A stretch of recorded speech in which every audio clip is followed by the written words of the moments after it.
Final Fantasy XIV has received a lot of coverage lately. A lot of videos have been put out by it by your favorite YouTubers and Twitch streamers. And it's not the kind of coverage that we'd like to see. It's mostly negative for the first time in a long time, that a lot of people are unhappy with the way Final Fantasy XIV is, especially Endwalker, and specifically the post-Endwalker quest lines and patches. While there's two sides to this argument, there's one side that the casual audience more so, they're quite satisfied with how things are going. And they're quite happy with the release schedule and the formula and all of those things. While the other side, the people who play a lot of it, but also the people that don't really play too much, they're overall upset with the direction of the game and how it's going, and are overall kind of concerned about the future of the game. Final Fantasy XIV has been out for just over 10 years now, following the same formula, the same type of patch contents. We can even figure out whether it's an odd or an even patch, what types of content will be released. In some ways, that's good to have a predictable schedule. Same with the personal live letters and everything. I mean, who doesn't? But sometimes it can get a bit predictable, maybe even bland. And maybe that it's 10 years is a long time for a game to be out. And maybe that's the time where something needs to change. This video is going to be explaining both sides of this argument, whether the people that are satisfied with the current release cycle and people that aren't so satisfied, that are leaving, us to experience content that is more inspired or, keeps us logged into. And now I know I have to say something about this. This is just me displaying both sides of the argument, and in my opinions only. And it's kind of ridiculous that I have to actually say something, is because something that we can all agree on as a Final Fantasy XIV community is that generally we just don't receive feedback very well, or at least criticism in general.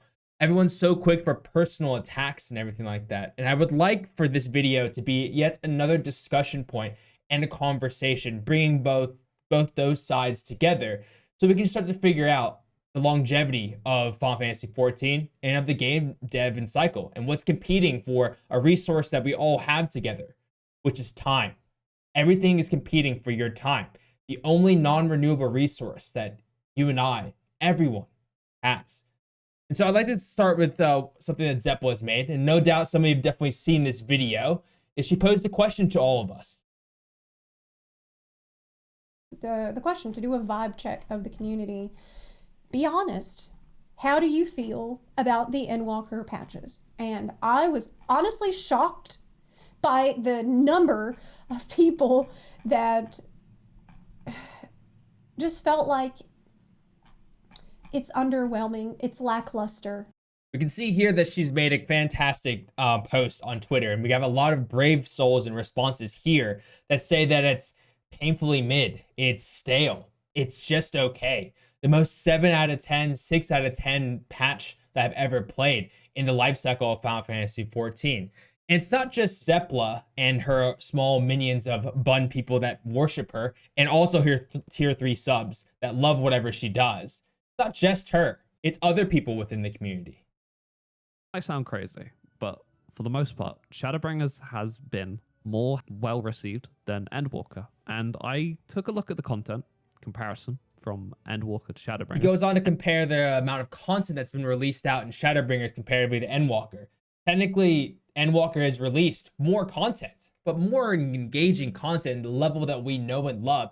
Surely that means people come back and enjoy it more and feel the longevity of the game improve overall, right? I think we're wrong here again.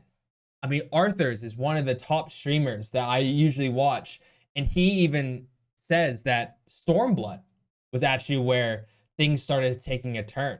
Which then is like a mathematical equation. Storm's blood is better than Shadowbringer. Shadowbringer is better than Endwalker. Therefore, Storm's blood, Endwalker. But if Storm's blood is the worst expansion, then what is Endwalker? This has always been what I feel. Interesting, right? Storm's blood is better than Endwalker? Crazy. But then there's the other side of the argument. These are all hardcore people that play in and out. They're in the statics. They're going, places. There are ridiculous amounts of playtime. What does the casual audience think? And Zeppla asked that question as well. That much. They play and they enjoy just doing roulettes. They enjoy doing like very, very low key, frictionless, easy, sort of habitual content. They're not looking for a challenge. and they're perfectly happy with things just going really smooth all the time. It's interesting, right? Casual people that like to log in and just have frictionless gameplay, as she said. And a lot of people are saying, you can even see the tweets that are here, is my work schedule doesn't allow me to play that often. I don't have enough time to play. Patch content's been great. I just get in, I get out, pay my sub, and I'm fine. It's casual. There's no grind wall. It's great. Like, it's wonderful. So that brings us to an interesting kind of perspective about there is something to be had there. We all have time. Like, that's time is a resource, like I said, is that everything is pulling at it and fighting for. And I wonder if this is a overall larger issue that's been happening over time in Final Fantasy XIV. And it's something that Zeppa briefly touches on here. For better or for worse, this has been very, very predictable too. And predictable. Things have been predictable. Like I said, there's a patch cycle, odds, evens, when things are coming out. Things are just predictable. And now I'm wondering if the predictability is just a part of our everyday life. We love routine. Some of those tweets are talking about they love their daily routine. They get in and out and finish it. Has this been established over the past 10 years? Is that what we like about Final Fantasy XIV? What's the minority? What's the majority? It seems like the community is split on this decision and on this viewpoint. Look at Arthur's commenting on the story. First half is not Endwalker, right? The first half is just, okay, we have a Shadowbringer that we didn't tie up, just wrap it up so that we can quickly start Endwalker, you know what I mean? This list is obviously not full. This list is... So he's talking about that the post-patch quest lines is specifically for the story where the majority of people come back to and looking at it. They've noticed, and he's noticed, that there's a dip in quality. And all those tweets that we saw before, that the story is mid. It's just bland. It's okay. But it's in that predictable cycle that's there. And so is the quality dropping?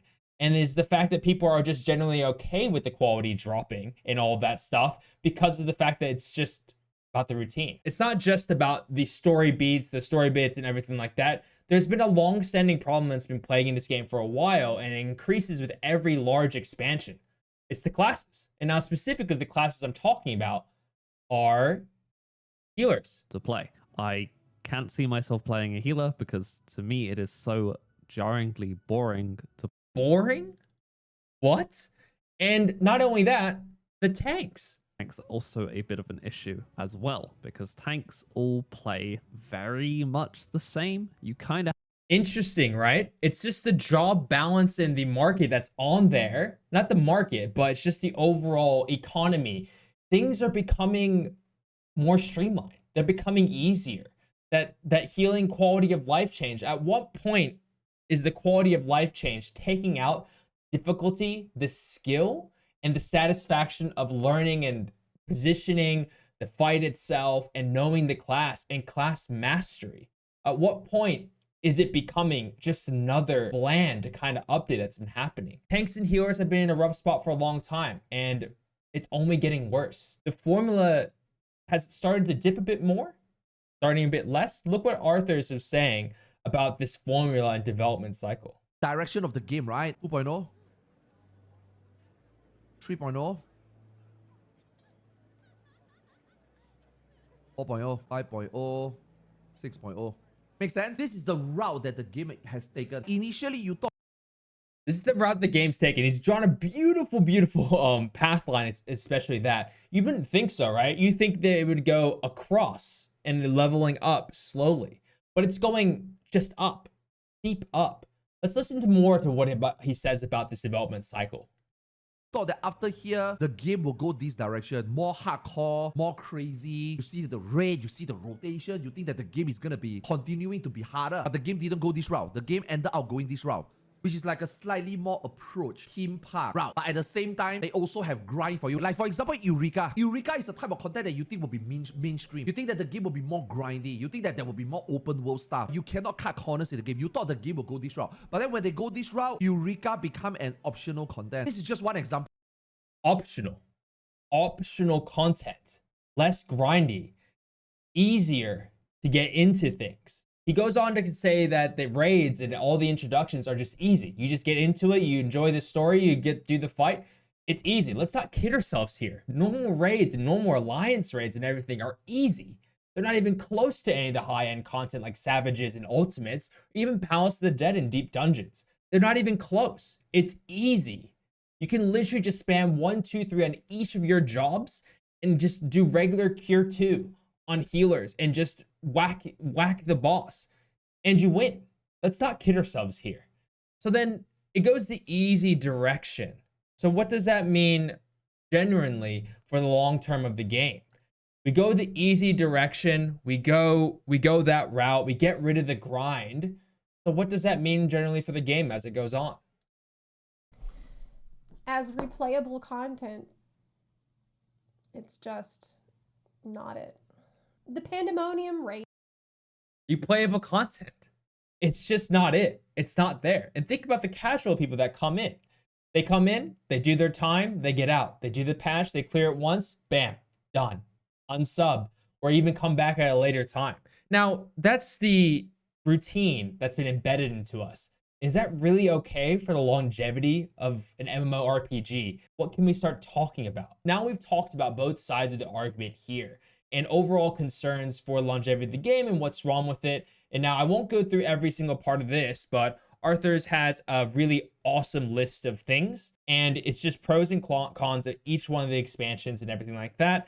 And for the most part, I overall agree with this. And I'm not a hardcore player, streamer, YouTuber. I just don't think they're worth my time at the moment. But why? Why do I feel this way? Why do we feel this way? Maybe it's something to do with this. Comparisons will come in. Now, when comparisons come in, it is pretty normal using just simple brain cells, common knowledge, and common sense to know that when the comparison comes in, your community and your feedback will be divided. That's why Yoshi. The Final Fantasy XIV community is divided. Simple brain cells, like Arthur said, very simple. That as soon as we start comparing to past expansions, other games, other things that compete all for our time, it's going to divide the community. No, your opinion's wrong. Oh, you're worthless. You're just an ERPer.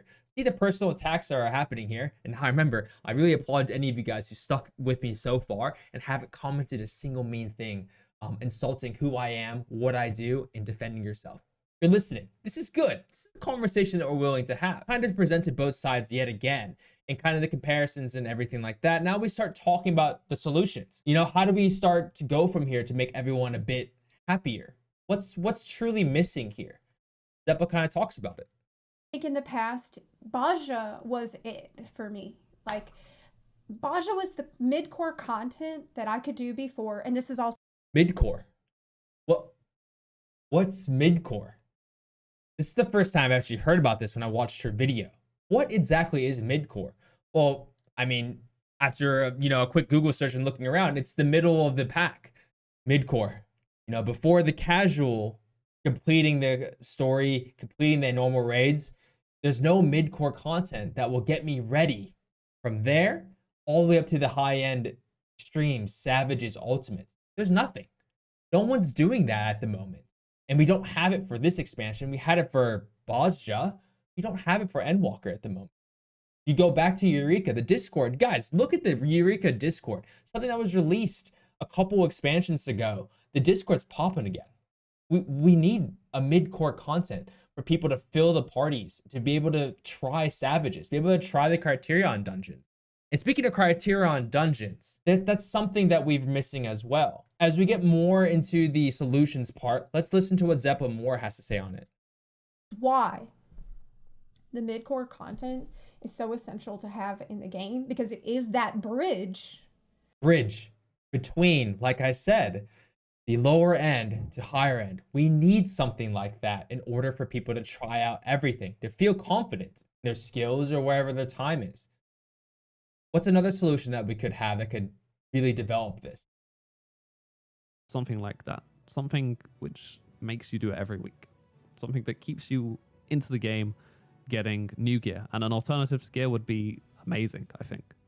Now Azurite is a fantastic YouTuber and streamer and everything. And he actually proposed that there should be an alternative way to get gear. Maybe even make it a bit easier and not as daunting for people. Gear requirements, but also putting in the time for that is a big barrier that a lot of the people that are hanging around that low to mid core kind of level is part of it. The gear grind is exceptionally hard right now, and it's a time sink for sure to get a group to go show up to things. He's suggesting and he is suggesting a alternative methods of getting gear, turning in tombstones every week, something to make it a bit more accessible. But there's something that is a problem with the formula that we've been had for the past 10 years. But in classic Square Enix fashion, we instead have two extremes. We had variant, which is super, super easy. You can do it in a few hours. And we have the other two, which is savage level difficulty. And you need a group that's dedicated to go back time and again. And if you're, it's definitely not what I... We have, again, the release of Criterion Dungeons is a fantastic thing. 4-man dungeon, you know, it's less people that you have to fill, but there's no mid-core, there's no mid-core part of this content. It's easy, go through the story, all the floors, all the rooms and stuff, or it's unbelievably hard where you have to learn and spend hours and dedicate yourself to. Yes, there's less people, but it's that there's no middle ground here, especially in Endwalker.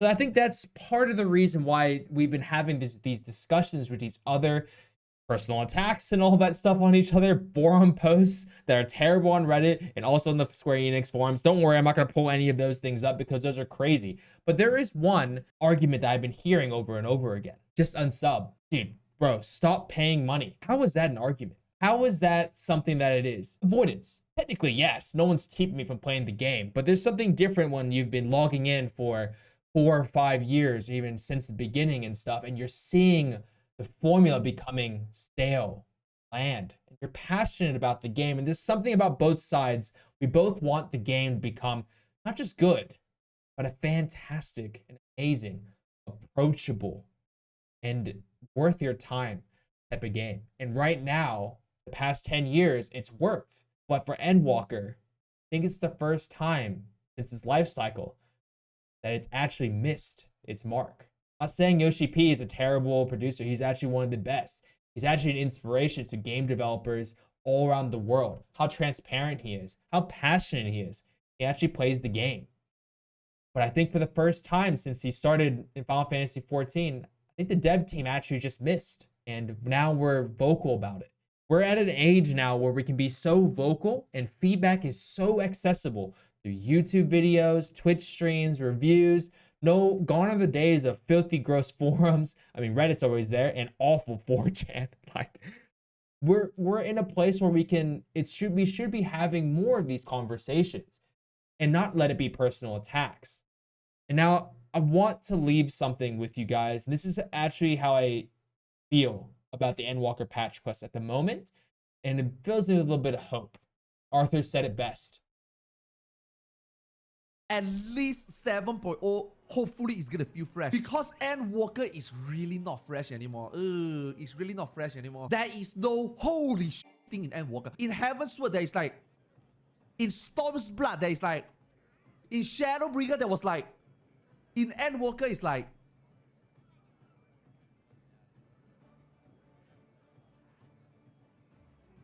I just want this game to be fantastic and amazing for years to come. 10 years is just the start, guys. But after the 10 years, the formula needs to change. Something needs to happen. I think fresh needs to be kicked up at 7.0 for Dawn Trail. I have full faith over Yoshi P and everything that they'll figure something out. But until we have these conversations, until we actually discuss these things, that may never happen. But thank you guys for listening to me rant on and talk about everyone's opinions and collectively putting it into the video. And if you're still around, I do want to say thank you for sticking around for the entire duration or however long this video is going to be. And maybe if you enjoyed it or if you wanted to go have a discussion, comment down below. And while you're down there, just go ahead and hit the subscribe button. Maybe even give it a thumbs up. It helps get this conversation more out there and start the healing or even the feedback portion of it that we all need to have. And we all need to be okay with feedback, all right? I didn't personally insult you guys. This is, I'm a player just like the rest of you, and so everyone is. But anyways, thank you guys, and a special thank you to my Patreons. I really do appreciate each and every one of you guys, especially DaddySenpai, Tarundi, Sincrotic, Ren, and CherryKuns. You guys are my Besto Friendos. And till then, see you guys in Eorzea. Peace out.